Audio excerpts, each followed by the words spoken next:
অবৈধভাবে যত্রতত্র যানবাহন পার্কিং ও নিয়ন্ত্রণহীনভাবে যানবাহন চালানো সহ বিভিন্ন বিষয় নিয়ে রাজধানী আগরতলার বটতলা এলাকায় আজ চলল ট্রাফিক পুলিশের অভিযান। এই অভিযান চলাকালে বহু গাড়িকে আজ ট্রাফিক আইন উল্লঙ্ঘন করার জন্য জরিমানা করা হয়েছে। ট্রাফিক এসপি জানান, অবৈধ পার্কিং সহ বিভিন্ন বিষয় নিয়ে বিগত 6 মাসে মোট 21,000 ড্রাইভিং লাইসেন্সকে জব্দ করা হয়েছে। তার মধ্যে প্রায় 7,000 লাইসেন্সকে বাতিল করা হয়েছে। তিনি আরও জানান, আগামী দিনে ট্রাফিক দফতরের এই অভিযান আরও জোরালো হবে। তার সাথে ট্রাফিক আইন উল্লঙ্ঘনকারী গাড়িগুলির রেজিস্ট্রেশন নাম্বার বাতিল করার সিদ্ধান্ত নিচ্ছে দপ্তর। শহরের আনাচে কানাচে যত্রতত্র বিভিন্ন গাড়ি যারা পার্কিং করে রাখেন তাদের বিরুদ্ধে কঠোর পদক্ষেপ গ্রহণ করবে দপ্তর বলেও তিনি জানান।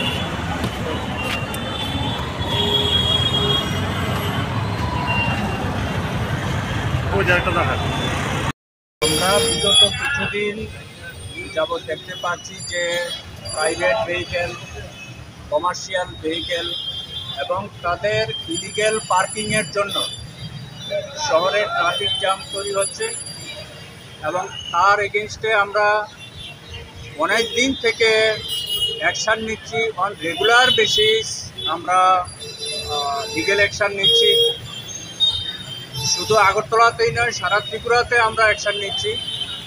এর মধ্যে গত 6 মাসে আমরা 21,000-এর বেশি ড্রাইভিং লাইসেন্স সিজ করেছি এবং তার মধ্যে 7,000-এর উপরে সাসপেন্ড হয়েছে এবং বাকিগুলোর জন্য প্রক্রিয়া চলছে।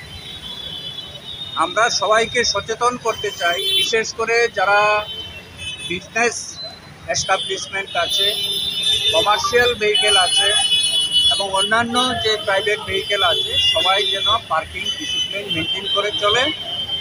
আদারওয়াইজ আমাদের লিগ্যাল অ্যাকশন চলতে থাকবে। এখনও পর্যন্ত আমরা ড্রাইভিং লাইসেন্স সিজ করেছি, সাসপেন্ড করছি। এখন থেকে আমরা ভেহিকেলকে ডিটেইন করার জন্য যে আইনি প্রক্রিয়া সেটা স্টার্ট করেছি এবং অনেক ভেহিকেলে আমরা রেজিস্ট্রেশন ক্যান্সেল করার জন্য প্রক্রিয়া স্টার্ট করেছি। স্যার, আজকে কতজনকে করা হয়েছে? আমরা পার্টিকুলারলি এখনও আমাদের অভিযান জাস্ট স্টার্ট হয়েছে। এই ড্রাইভ চলতে থাকবে যতক্ষণ না পর্যন্ত ইলিগ্যাল পার্কিং তার এগেনস্টে যদি একটা আমরা সঠিক পদক্ষেপ যতক্ষণ না পর্যন্ত নিতে পারছি, এই ড্রাইভ চলতে থাকে।